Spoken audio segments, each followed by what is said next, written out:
Now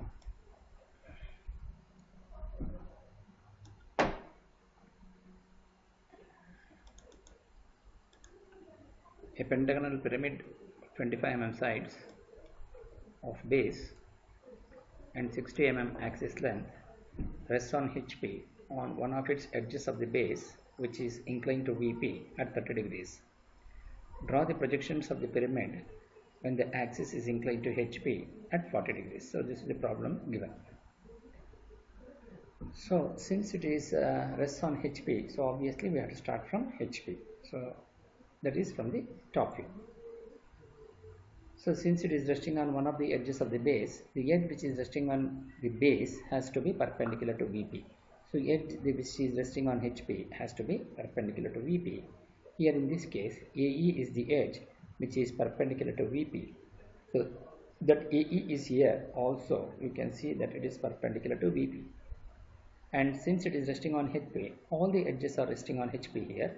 So we can see here capital A to AB, BC, CD, DE and EA all are resting on HP. So when you look from the front view, A, B, C is near to the observer, so A dash, B dash, C dash is visible, and D and E is away from the observer, so D dash and E dash becomes invisible. So when you look from the front view, I can see the height of the pyramid is 60 mm, so we can see that 60 mm in the front view, so that 60 mm is here also. Now, so this is the initial position. So since all the edges are resting on HP here, so we want only one of the edges has to rest on HP. The edge which has to rest on HP has to be perpendicular to VP. So that is the condition. So the edge AE is perpendicular to VP. So how to construct this? First you draw a vertical line of 25 mm with A as center. By using the protractor, you measure an angle of 108 degrees included angle or 72 degree from the exterior angle. Then mark that angle here and then draw a line from A. Similarly, with E as center, measure an angle of 108 degrees included angle or 72 degree exterior angle. Then mark the point and then draw a line. With A as center, by using the compass, measure an angle, measure a radius of 25 mm and cut an arc on this to get the point B. Similarly, with E as center, cut an arc on this line to get the point D. So we have B and D. From B, again with B as center, take a radius of 25 and draw an arc here. And from D, you cut an arc to get the point C. Then join all the 5 lines, that is A to B, B to C, C to D, D to E and E to A. Then we need to find out the center of the pentagon. To find out the center of the pentagon, so you bisect the angle. So what is the total included angle? 108 degrees. So you measure 54 degree with respect to the AE line and then draw a line. Similarly, with C, you draw a horizontal line, you will going to get this point. So, or from E also you draw a angle of 54 degree with respect to AE and then draw a line. These two lines will go to meet at this point, you will going to get the point O. Then join O to A, O to B, O to C, O to D and O to E with the dark lines. Then since the height is seen in the front view, from XY line you measure the distance of 60 mm and draw, mark a point on the axis. So you are going to get the point which is O dash. Then when you look from the front view, ABC is near to the observer, so A dash, B dash, C dash is visible and D and E is away from the observer, so D dash, E dash is invisible. When you look from the front view, O1 dash is visible and O is visible. So then since O dash, A dash is a visible point, so visible to visible is visible, so you dark this. O dash is a visible point, B dash is a visible point, visible to visible is visible, so you dark this. O dash is a visible point, C dash is a visible point, so visible to visible is visible, so you dark this. See, A dash to B dash is visible, so you draw a line, and also B dash to C dash is visible, so you draw a line. So you are going to get the front view. Then he says that the axis is inclined to HP at 40 degrees. So since the inclination given is the true inclination, and here the length what we have O dash, O1 dash, because he says the axis. Here the axis line is O dash and O1 dash. So this is the true length line because O1 is parallel to VP. So you are getting the true length.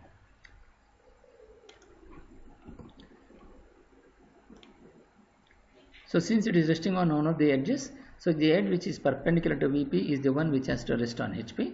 So I am going to make A dash on XY line, and you mark the point at some convenient distance from the point C dash.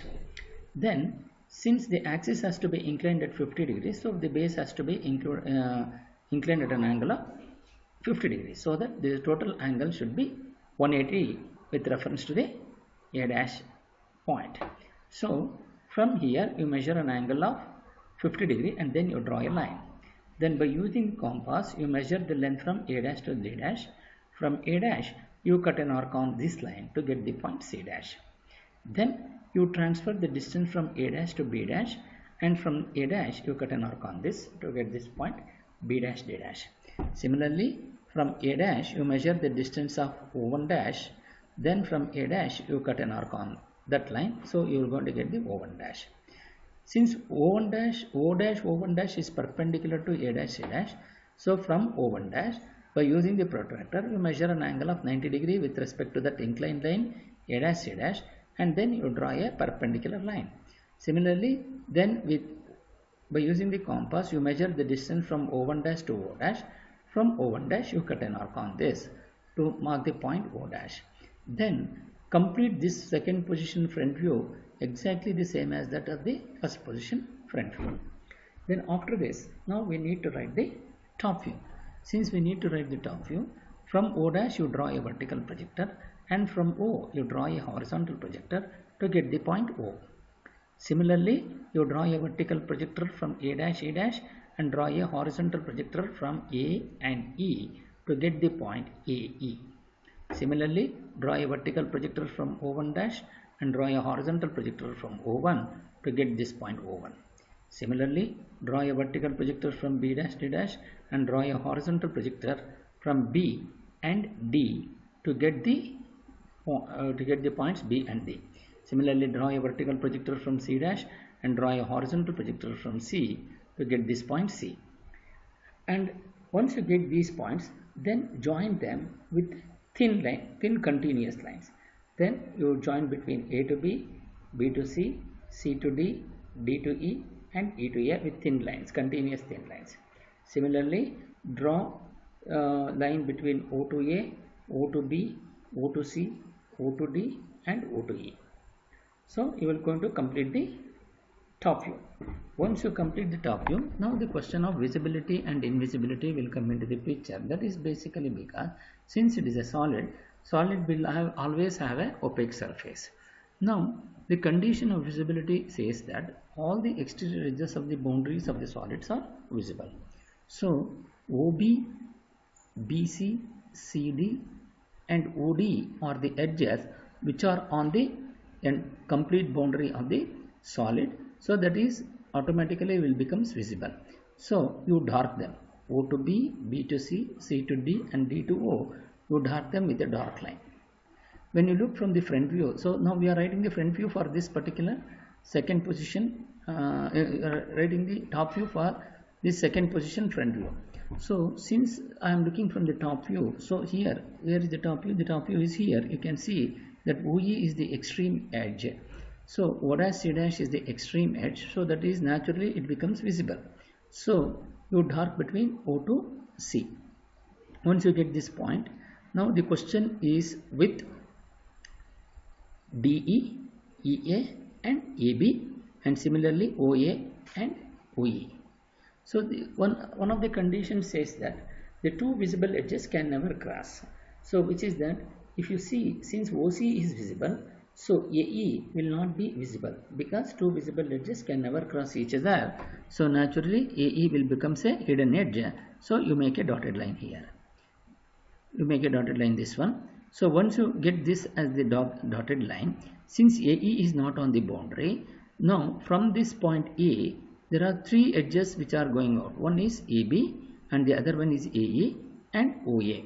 Since AE is invisible, if one of the edges is invisible, all other edges passing through from emanating from that point will also be invisible. So you make a dotted line between A to B and also make a dotted line between O to A. Similarly, from E Also, if you consider, since E is not on the boundary, from E there are three edges which are going out. One is EA, another one is DE and OE. Since EA is invisible, so naturally ED and OE will also becomes invisible. Now the question is about O1. Since the portion of the ABCDE is invisible, that is AE, DE and AB is invisible, so naturally O1 is also invisible. That is evident, very similar, that is evident from here. You can see OCD is a triangular face which is visible, and OCB is the triangular face which is visible when you look from the top view. Since O1 is beneath that, you can see in the 3D analysis also, when you look from the top view, we say OBC. OBC is one of the edges and the other one is OCD. OCD is the other triangular face which is visible and which is near to the observer. So naturally these two triangular faces is hiding this point O1. So naturally when you look from the top view, it becomes invisible. So in other words, if the pentagonal surface, if some of the edges, if any one of the edges of the pentagonal surface is invisible, then naturally O1 will become invisible. So that is the condition.